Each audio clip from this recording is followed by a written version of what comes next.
మిత్రులకు శుభోదయం. నేను మీ శ్రేయభిలాషి JS Bavajan. JSB with you YouTube ఛానల్లోకి స్వాగతం. చిత్తూరు జిల్లా పుల్చల మండలం పరస ప్రాంతాల్లోని చాలా తోతాపురి తోటల్లో ఇంకా మామిడి తోటల్లోనే ఉందంటే దానికి కారణం ధరల కోసం ఎదురు చూపులేనని కౌలు వ్యాపారులు పేర్కొంటున్నారు. కౌలు రైతులను చూసాం. కౌలు వ్యాపారులు ఎవరా అనుకుంటున్నారా? దాదాపు ఒక రైతు నుండి 2 లేదా 3 సంవత్సరాల పైబడి అగ్రిమెంట్ చేసుకుని దునకాల కాడి నుండి ఎరువులు చల్లడం, మందులు పిచికారీ చేయడం వరకు వారే కౌలుకి మాట్లాడుకుని వచ్చిన పంటను అమ్ముకుని రైతుకు చెప్పిన ధర చెల్లించడంతో పూర్తి చేసేవారే కౌలు వ్యాపారులు అని చెప్పచ్చు. వీరు ఇప్పటికే 2 లేదా 3 సంవత్సరాలకి అగ్రిమెంట్ చేసుకొని ఉండడం వల్ల గతేడాది కూడా తోతాపురి రకంలో తీవ్రంగా కష్ట నష్టాలు పాలైన తర్వాత ఆర్థికంగా చితికిపోయారు. ఈ ఏడాదైనా పంట కాపాడుకుంటూ వస్తూ ధరల కోసం ఎదురు చూస్తూనే ఉన్నారు. ప్రారంభంలో గుజ్జు ధరలు ప్రారంభమైనప్పుడు టన్ను 7,000తో అమ్మేటప్పుడు ఏమాత్రం గిట్టుబాటు కాదులే, గత ఏడాది కూడా నష్టపోయాం. ఈ ఏడాది ఎలాగైనా లాభాలు పొందాలనే ఉద్దేశంతో అలాగే తోటల్లో వదిలేశారు. ఇప్పుడు చివరికి సీజన్ 90% పూర్తయ్యి మామిడి కోతలు కూడా పుల్చల మండలంలో 80% పైబడి పూర్తయినా ఇంకా ధరల కోసం ఈ కౌలు వ్యాపారస్తులు తోటల్లోనే తోతాపూరి మామిడిని అలాగే ఉంచేశారు. గిట్టుబాటు ధరలు వచ్చేంత వరకు కోతలు చేపట్టమని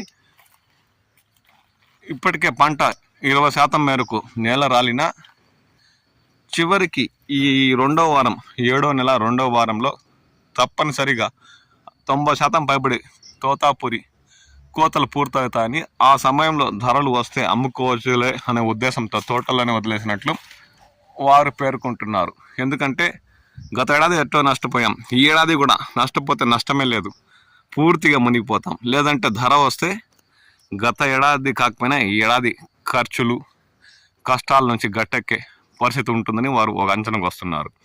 7వ నెల 2వ వారంలో తప్పనిసరిగా తోతాపురికి ధరలు వస్తాయని, టన్ను 10,000 పైబడి అమ్ముకున్న ఏదో విధంగా గట్టెక్కే పరిస్థితులు ఉంటాయని అంచనాతో ఇప్పటికీ కౌలుకు తీసుకున్న వ్యాపారస్తులు తోతాపురిని తోటల్లో అలాగే వదిలేశారు.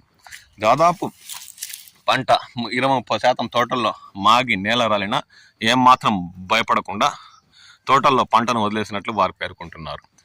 ఇక వారం రోజుల్లో ధరలు వచ్చే సమయానికి ఇంకో 10-20% పంట నేల రాలినా ఏమాత్రం భయపడాల్సిన పరిస్థితి లేదంటూ వారు ఖరాఖండిగా చెబుతున్నారు.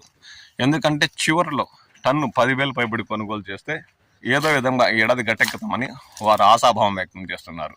అందుకే ధైర్యంగా తోటల్లోనే మనకు దర్శనమిస్తున్న గత కొద్ది రోజులుగా తోటల్లో తోతాపూరి నేల రాలుతున్న వీడియోలు కూడా గమనిస్తున్నాం.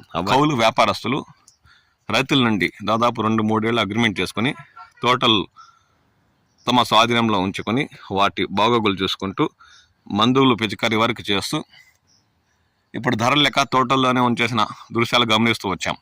తప్పనిసరిగా ఈ ఏడాది 10,000 టన్ను పైబడి ఉంటేనే అమ్మకాలు సాగిస్తామని, లేదంటే తోటల్లోని కుళ్ళి నేల రాలిన ఏం మాత్రం భయపడమని కౌలు వ్యాపారస్తులు పేర్కొంటున్నారు. ఇక సీజన్ కూడా 90% పుల్చల మండలంలో పూర్తయింది. ఇప్పుడు 10% పంటలు మాత్రమే తోటల్లో దర్శనమిస్తున్నాయి. అవి ఈ వ్యాపారస్తులు కొనుగోలు చేసిన తోటలని వారు పేర్కొంటున్నారు. ఇక టన్ను 10,000 2వ వారంలో వస్తుందా? కౌలు రైతుల కాదు, కౌలు వ్యాపారస్తుల అంచనాలు నిజమవుతాయా అనేదానికి కాలమే సమాధానం చెప్పాలి. లేదంటే చాలా మేరకు వేలాది రూపాయలు పెట్టుబడి పెట్టి తుక్కులు దున్ని కౌలు తీసుకున్న తోటల్లో 1-4 సార్లు మందులు పిచికారీ చేసి గత ఏడాది నష్టపోయిన సొమ్మును కాకపోయినా ఈ ఏడాది ఖర్చు పెట్టిన డబ్బులను రాబట్టేందుకు వారి ఊహలు ఫలిస్తాయా అన్న విషయంపై కాలమే సమాధానం చెప్పాలి.